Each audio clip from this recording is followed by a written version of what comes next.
to be 3 or 4 things that we need to know.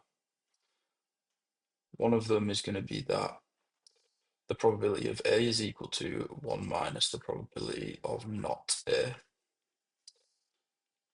The other one tells us the probability of A or B, and that will be probability of A plus probability of B minus probability of A and B.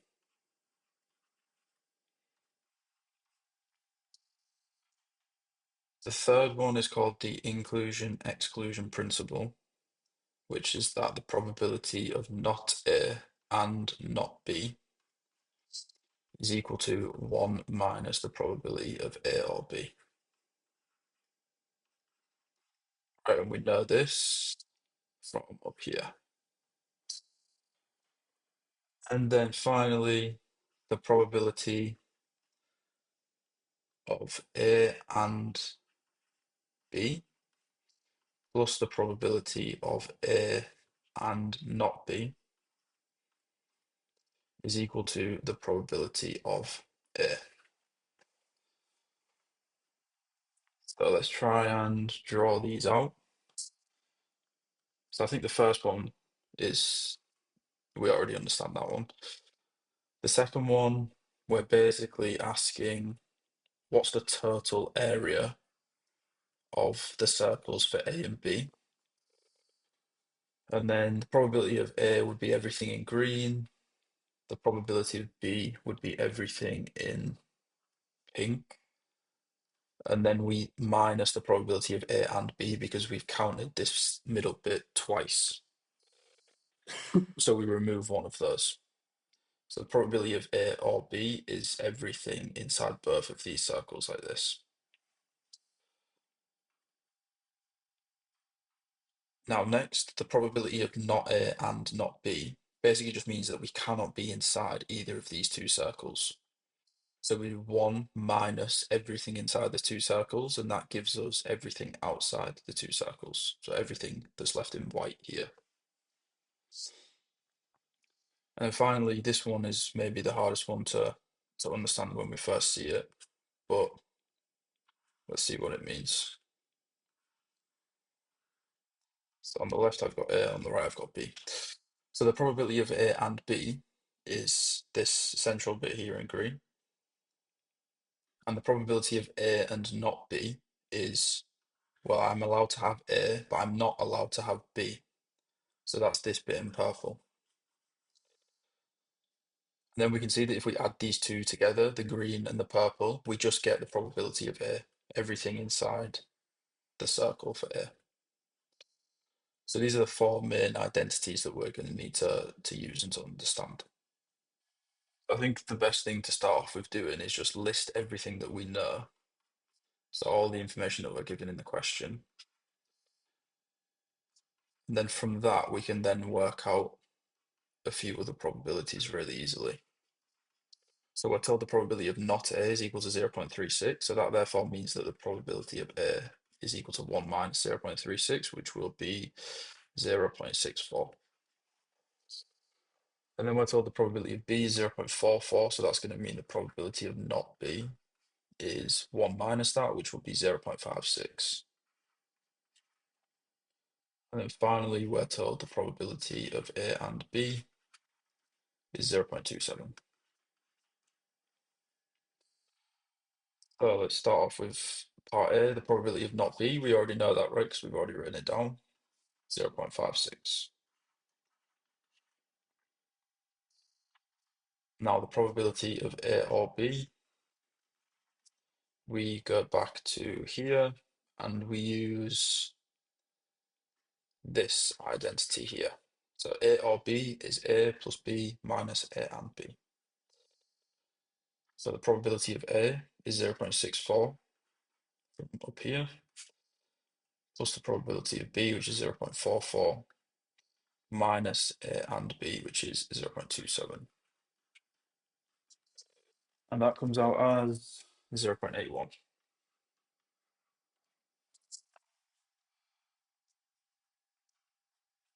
Now we've got the probability of A and not B.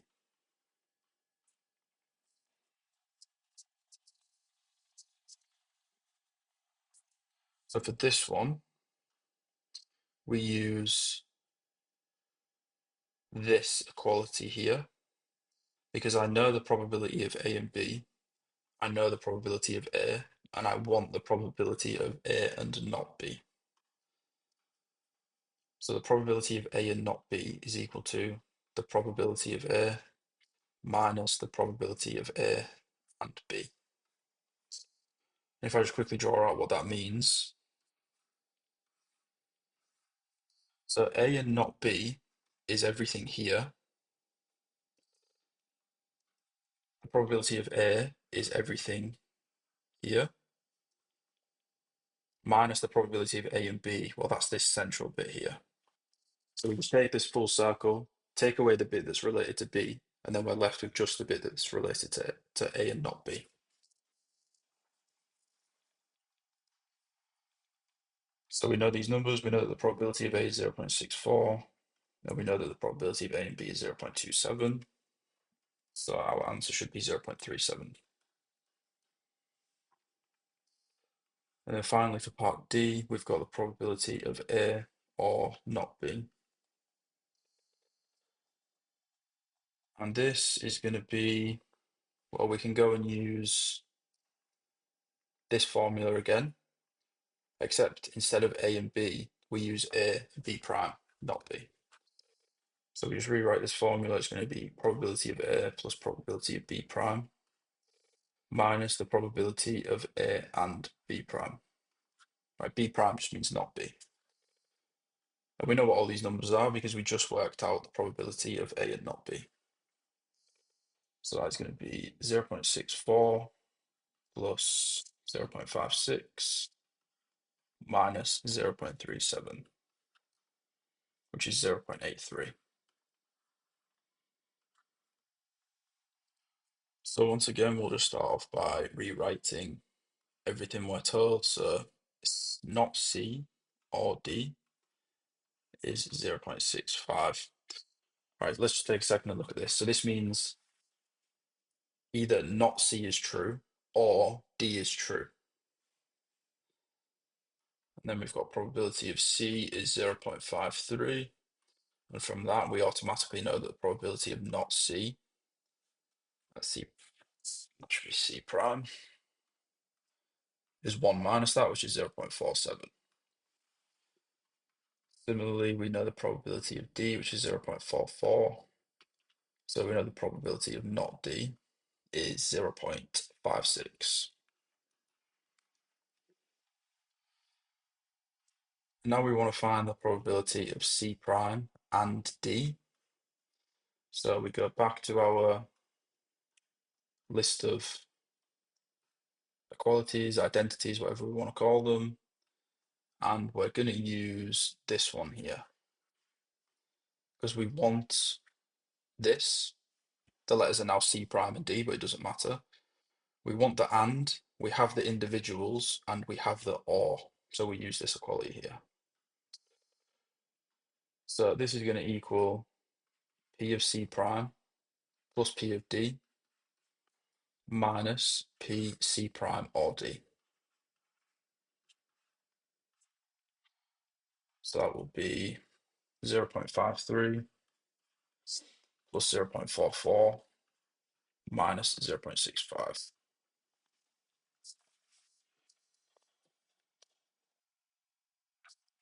Oh, that's actually incorrect. This should be the probability of C prime, which is 0.47. I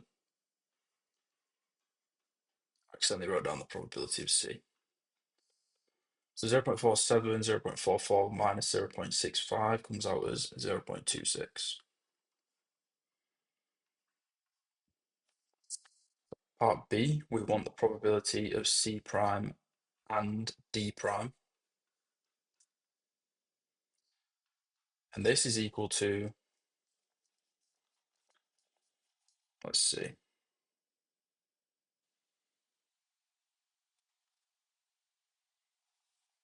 Okay, so now we use this equality here. So I'll write it out for these particular events, C prime and D. So I have probability C prime and D prime plus probability C prime and D equals the probability of C prime. Right, so if you're confused about what we're doing, we're just using this equality here. But A has become C prime and B has become D. That's all that's changed.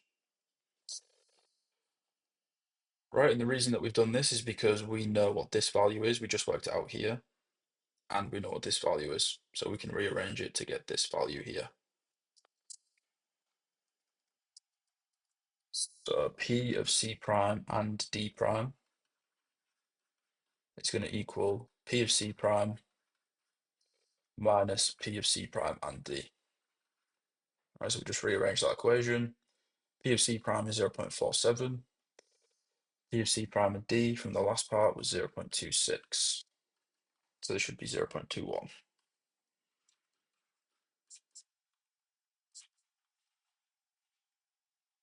Now for part C, we want P of C prime or D prime.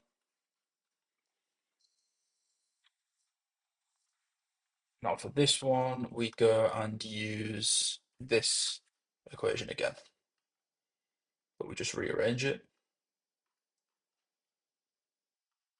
Sorry, not rearrange, we just input different events. So I've got P of C prime plus P of D prime minus P of C prime and D prime. So the probability of C prime is 0.47, probability of D prime 0.56, minus C prime and D prime 0.21 from the last part of the question, which should be 0.82.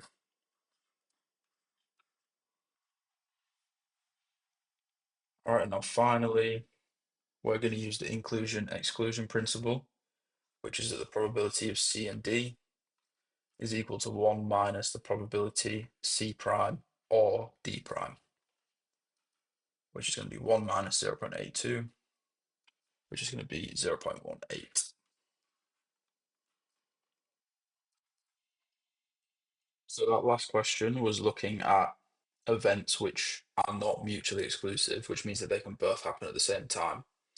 And what that means is that the circles in the Venn diagram overlap, because the bit in the middle represents them happening at the same time. So if we have mutually exclusive events, that means that they can't happen at the same time, which just means that there's going to be no overlap in the Venn diagram, like this. So this will be event A, this will be event B.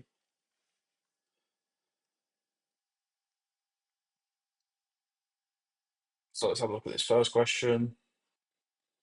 X and Y are mutually exclusive, so they can't both happen at the same time. Probability of X is 0.48. Probability of Y is 0.37. First question, what's the probability of X and Y? So that means what's the probability of them both happening? If they're mutually exclusive, they can't both happen at the same time. So the probability of that is 0. Right, this is basically just saying that there's no overlap in their Venn diagram, which we can see here. So now Px or Y, we go back and we still just use these same equalities. They still hold. They're still true. So we use this second one. PA or B is PA plus PB minus PA and B. That's going to simplify down because we know that P, X, and Y in this case is equal to 0. So P, X, and Y, this term is equal to 0 if they're mutually exclusive. So for mutually exclusive events, we just have that the probability of X or Y is equal to the sum of their individual probabilities, Px plus Py. So in this case, that's 0.48 plus 0.37, which will be 0.85.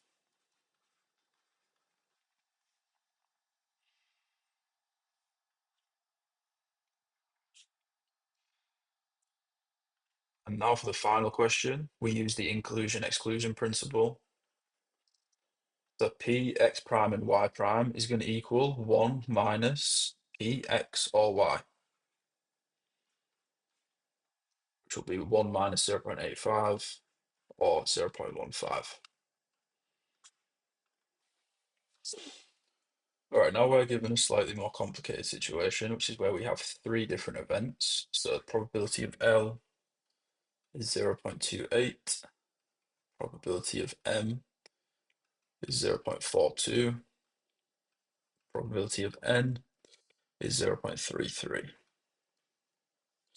So now we're told that L and M are mutually exclusive, and we're told that L and N are mutually exclusive.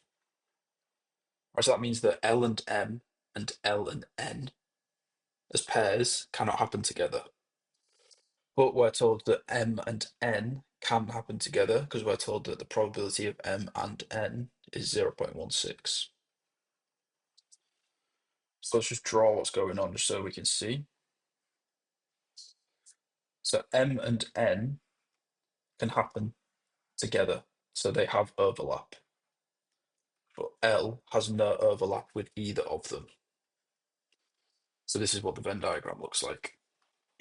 We'll fill in the numbers in a second.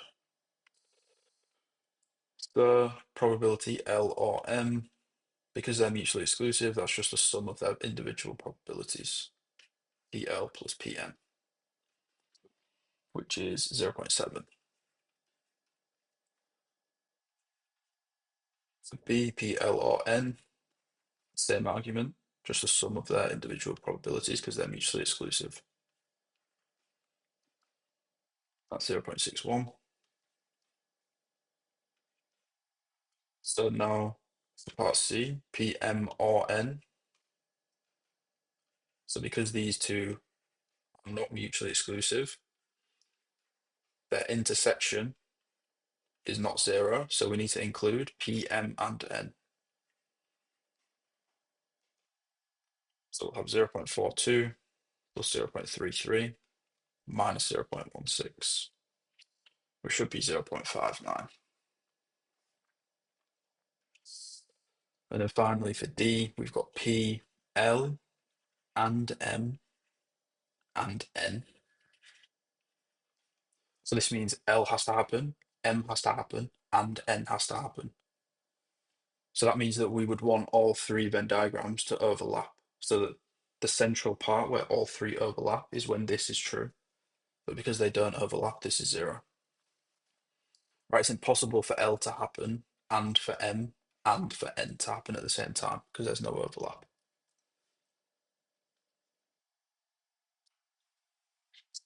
Right, so now we can fill in these numbers. So inside of L should be 0.28.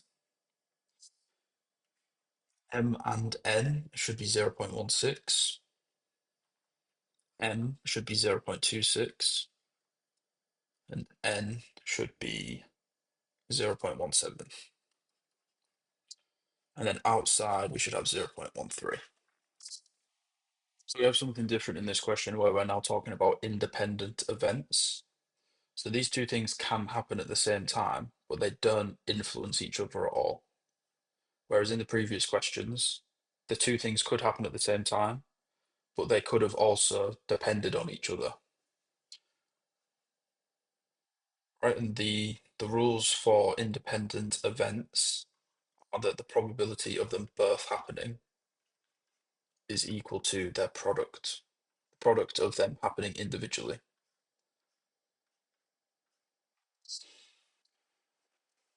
So a way to think about that is, let's say you have two dice and you ask what's the probability of rolling two sixes. Well, each roll is independent of the other. The probability of getting a six on the first dice is 1/6, and the probability on the second is also 1/6. So the probability of getting two sixes is 1/6 times 1/6, which is 1/36. So for this question, we have x and y are independent. Ex is 0.62, py is 0.32. What is px and y? So we just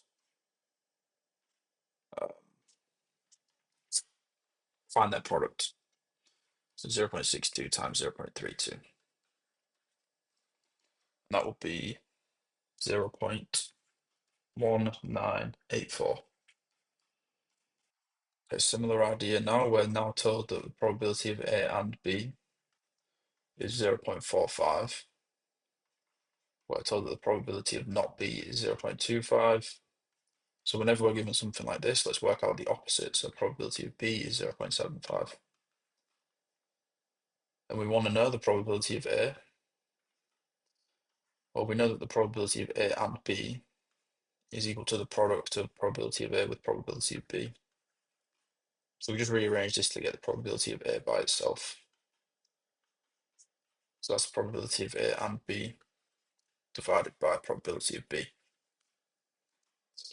which will be 0.45 divided by 0.75, which should be 0.6.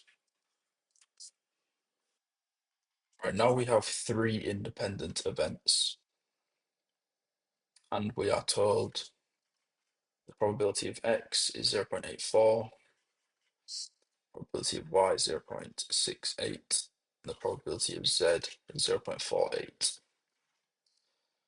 So let's work out the opposite. So probability of not x is 0.16, probability of not y is 0.32, and the probability of not z is 0.52. All right, so now we will think about something. If x and y are independent, then not x and y are also independent. And the same with any other combination. So not z and not y, also independent events. So the reason I'm saying that is because, well, we'll see in a second. So probability of x and y, I just take the product of their probabilities. Probability of x, probability of y. All right, I won't bother putting the numbers in because they're up here. So for part B, probability of not y, not z, I just do the exact same thing. Probability of not y multiplied by probability of not z. Right, so this is why I mentioned this idea here. The events are independent even when we talk about the opposite event happening. So for C, probability of x and z, z prime, probability of x times probability of z prime. And then for D, y prime and z, probability of y prime and z. That's going to be probability of y prime, probability of z. If we put these numbers in, this is what we get. We get 0.5712, we get 0.1664, we get 0.4368, and we get 0.1536.